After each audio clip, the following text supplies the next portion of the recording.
பெங்களூரில் பல ஆண்டுகளாக வாழ்ந்து கொண்டிருந்த ஏழுமலை மக்களால் தேர்வு செய்யப்பட்டு மாமன்ற உறுப்பினர் ஆகிறார், கவுன்சிலர் ஆகிறார்.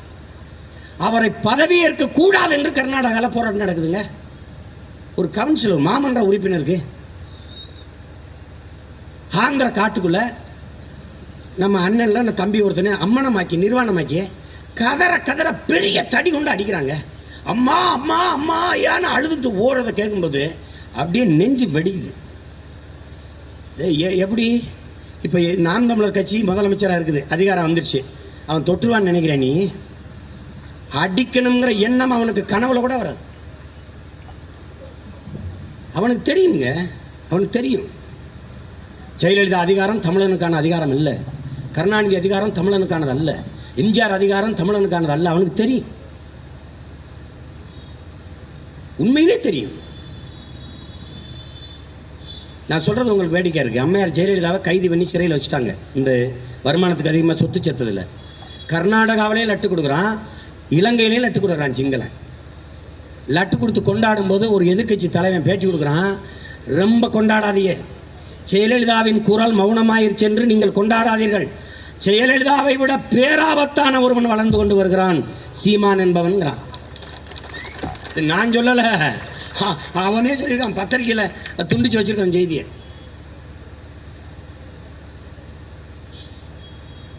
அவன் செய்வான், அவனுக்கு தெரியும் என்ன செய்வோம்னு. நாங்கள் ஒன்றும் இல்லை, எங்கள் அண்ணன் துப்பாக்கியோடு அங்கே இருக்கிறாரு. எல்டிடி விடுதலை புலிகள் இன்னும் உயிர் போடு ஈழ மண்ணில் போராடி கொண்டு இருக்குது. தமிழ்நாட்டில் ரஜினிகாந்த் கட்சி ஆரம்பிக்கணும் என்ன வருமா? யாராவது சொல்லு சொல்லு. இன்னைக்கு தான் அவங்க தமிழ்நாட்டில் ஊழல் நடக்குதுன்னு தெரியுது, இன்னைக்கு தான் டாஸ்மார்க் நடத்துகிறாங்கன்னு இப்போ தான் தெரியுது. இப்போ தூங்கி எந்திரிச்சிருக்காங்க. இவ்வளோ எந்த பண்ணாங்க? இவ்வளோ ஊழல் நடக்கலையா? இந்த எடப்பாடி பழனிசாமி ஆட்சியில் தான் சாராயமா?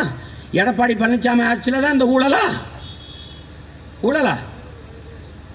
என்னைக்கு திராவிட முன்னேற்ற கழகம் ஆட்சிக்கு வந்ததோ அன்னையிலிருந்து தொடங்குது இருந்தது. ஐயா கலைஞர் ஒரு தார் ரோடு போட்டார், அம்மையார் ஜெயலலிதா தேசிய நெடுஞ்சாலை போட்டாங்க. அதில் நம்ம ஐயா எடப்பாடி ஓபிஎஸும் வேக வேகமாக வண்டி ஓடிட்டு ஓடுறாங்க. இங்கே நடக்கிறது இது. இந்த கொடுமைகளெல்லாம் மாற்றணும். தமிழ் மீட்சியே தமிழர் எழுச்சி என்கிற தேவினைய பாவாணர். தமிழ் மீட்சி வராமல் தமிழர் எழுச்சி வர முடியாது, வாய்ப்பு இல்லை. இப்போ முன்னாடி பேசிக்கிட்டு இருக்க சீமான் யாரு? உன் சாதிக்காரனா கூடி இருக்க, இல்லை உன் மதத்துக்காரனா கூடி இருக்க? இல்லை. பிறகு எதற்காக நாங்கள் இந்து என்றோ இஸ்லாமியர் என்றோ கிறிஸ்தவர் என்றோ கூடல, கவுண்டர் என்றோ கோனார் என்றோ செட்டியார் என்றோ நாடார் என்றோ பிள்ளை என்றோ படையாச்சி என்றோ பறையர் என்றோ தேவேந்தர் என்றோ தேவர் என்றோ உடையார் என்றோ முதலியார் என்றோ பிள்ளை என்றோ இங்கே கூடல. நாங்கள் தமிழர்கள். அந்த இன உணர்வோடுமான உணர்வோடு இங்கே கூடி நிற்கிறான்.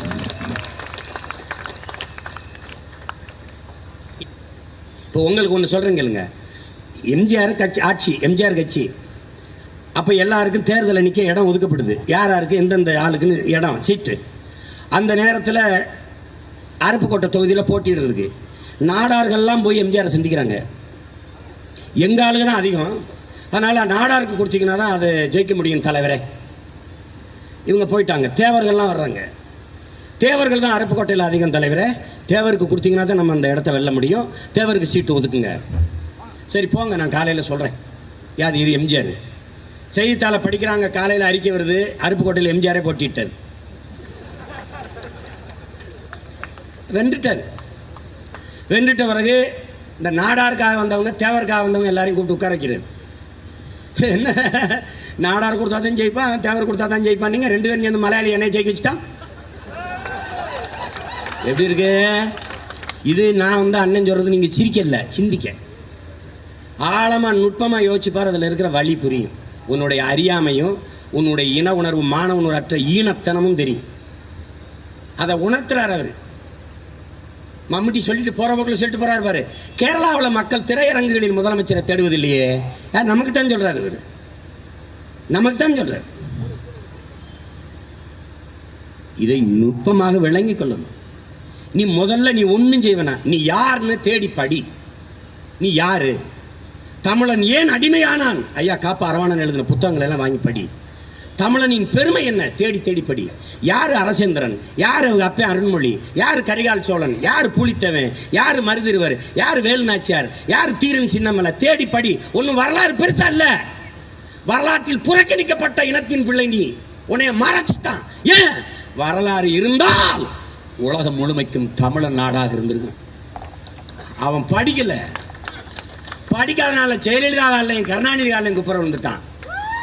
நல்லா கவனிச்சுக்க. கவிப்பரசு வைரமுத்து சொல்கிறார், ஒருவன் கடந்த காலத்தை குனிந்து பார்க்கிறான் என்றால் நிகழ்காலத்தில் நிமிர்ந்து நிற்பதற்காகத்தான் என்கிறார். கடந்த காலம் தெரியாதவனுக்கு நிகழ்காலம் இல்லை, நிகழ்காலம் இல்லாதவனுக்கு எதிர்காலமே இல்லை. இதுதான் தத்துவம். இதை நன்கு விளங்கணும். நீ யாருன்னு முதல்ல பார். உனக்கு எவங்கால எவன்ட்டையும் குனிய மாட்டான், நிமிர்ந்து நின்றுவான். அது இல்லாதனால, நீ யாருன்னு தெரியாதனால உனக்கு இவ்வளவு தடுமாற்று இருக்கு.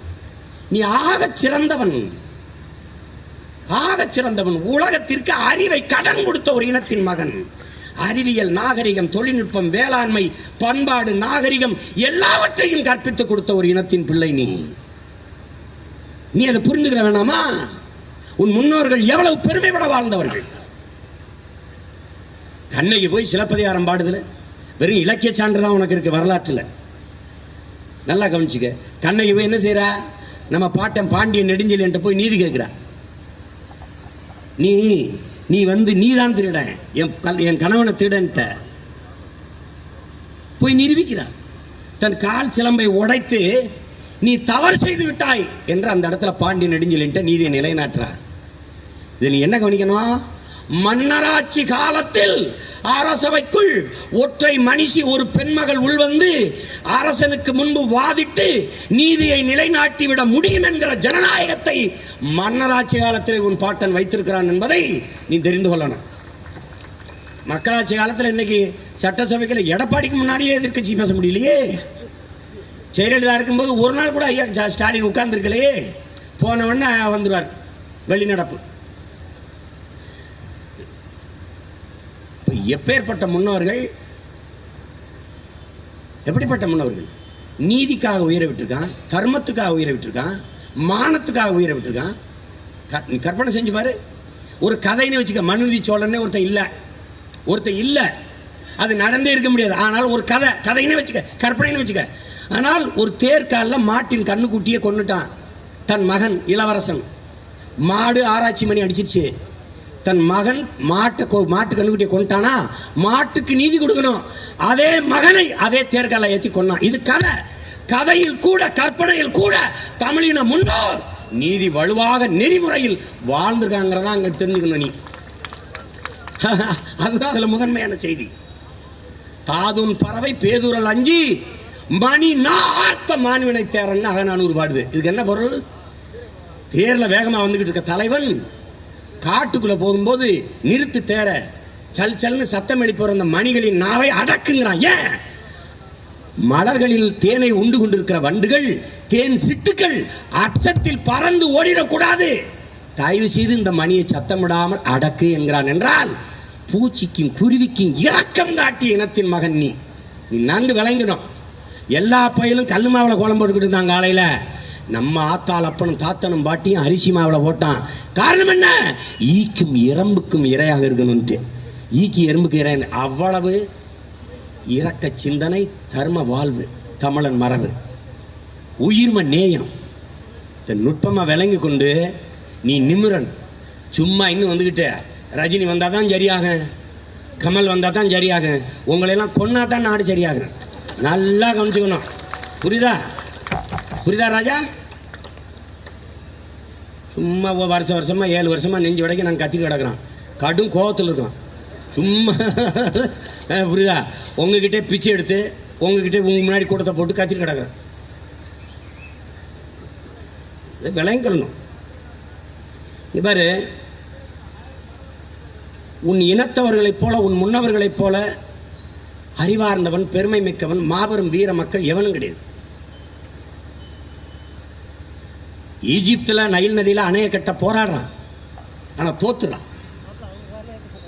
அந்த காலகட்டத்தில் பாய்ந்து ஓடி வருகிற காவிரி நீரை தடுத்து கல்லணை கட்டி நமது பாட்டன் வேளாண்மைக்கு பயன்படுத்தினான் கரிகால் பெருவளச்சோலை. 1800 ஆண்டுகள். இன்னைக்கு வரைக்கும் ஒரு சின்ன கீறல் விடலை. ஆனால் இப்போ கட்டிட்டு அந்த பக்கம் இறங்குறான், பாதி இடிஞ்சு விழுந்துருது. நீ கவனிச்சுக்க. நீ பார்க்குற செய்தியில் பள்ளிக்கூடம் கட்டினாங்க 3 ஆண்டு தாங்க ஆயிடுச்சுன்னு எல்லாம் குப்பரை விழுந்து கொள்ளுது. நல்லா எதுக்கு சொல்கிறேன்னா, எப்படிப்பட்ட பெருமை மிக்க இனத்தின் முன்னோர்கள்னு பாரு.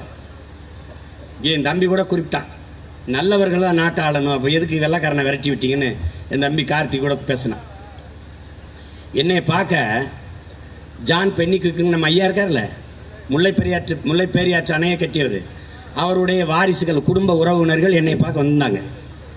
அப்போ பேசிக்கொண்டிருக்கும்போது அவர் இறுதி காலத்தில் மிகுந்த வறுமையில் கஷ்டப்பட்டு இறந்துருக்கார், துன்பப்பட்டு இறந்துருக்கார். அது என்ன நடந்துருக்கு பாருங்க. அவர் இங்கே முத்து இருளப்ப பிள்ளைங்கிற நம்ம பாட்டன் சேதுபதி மன்னனுடைய அமைச்சர் தான் குதிரை பயணமாக போகும்போது இதை பார்க்குறாரு. இந்த நீரோட்டத்தை, இந்த அருவியை பார்த்து இதை தடுத்து அணையை கட்டிடலாம்னு நினைக்கிறார்.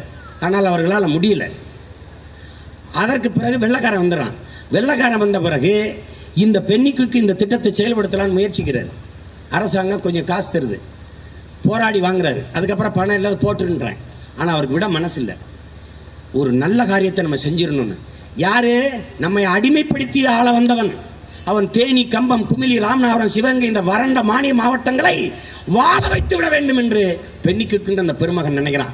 அவன் சொந்த நாட்டுக்கு போகிறான், லண்டனுக்கு போய் தன் குடும்ப சொத்தை பிரித்து தன் சொத்தை எல்லாம் விற்கிறான். அவன் மனைவி அவன் நிறைய தங்கங்களை கொண்டாந்து நகை, வளையல் எல்லாத்தையும் கொடுக்குறான். ஒரு புனித காரியத்தை நீ செய்ய போகிற, அதற்கு உதவாத இந்த நகை எனக்கு எதுக்குன்னு கொடுக்குறான். எல்லாத்தையும் வாங்கிட்டு வந்து விற்று கட்டிட்டு போனான் அந்த பென்னிக்குக்கு. கடைசி காலத்தில் வறுமையில் கிடந்து செத்தான். அவன் செத்த போது அடக்கம் பண்ண அவனுடைய மனைவி, ஒரு அருள் தந்தை, ஒரு நண்பர், 3 பேர் தான். அந்த தம்பி அவர் கல்லறையெல்லாம் எடுத்து காட்டுறாரு, கண்ணீர் வருது. 3 மகள்களுக்கும் வறுமையினால் திருமணம் ஆகலை. வாரிசுகள்லாம் பள்ளிக்கூடத்தில் மாணவர்களுக்கான பேருந்து ஓட்டி கொண்டு, எரிபொருள் நிறுவனத்தில் எரிபொருள் இந்த பெட்ரோல் பங்கில் எரிபொருள் போட்டுக்கொண்டு வாழ்ந்து கொண்டிருக்கான். இவனை விட நல்லவன் அவன் இருக்கான். அவனையா நீ அடித்து வரட்டின? அவனையும் ஆள விட்டுருக்கலாமே. அவன் தான் இங்கே அவன் தான் கோட்டை கட்டினான், அவன் தான் தண்டவாளம் போட்டான், அவன் தான் தொடர் வண்டி விட்டான், அவன் தான் பள்ளிக்கூடம் கட்டினான். நீ தொட்டா திட்டு பார்த்தா திட்டினான். பாதி வெள்ளையாக இருந்தால் நீ சொன்ன, முழு வெள்ளையாக இருந்தால் எங்களை அவன் தான் தொட்டு தூக்குனான். நீ படித்தா என்ன சொன்ன?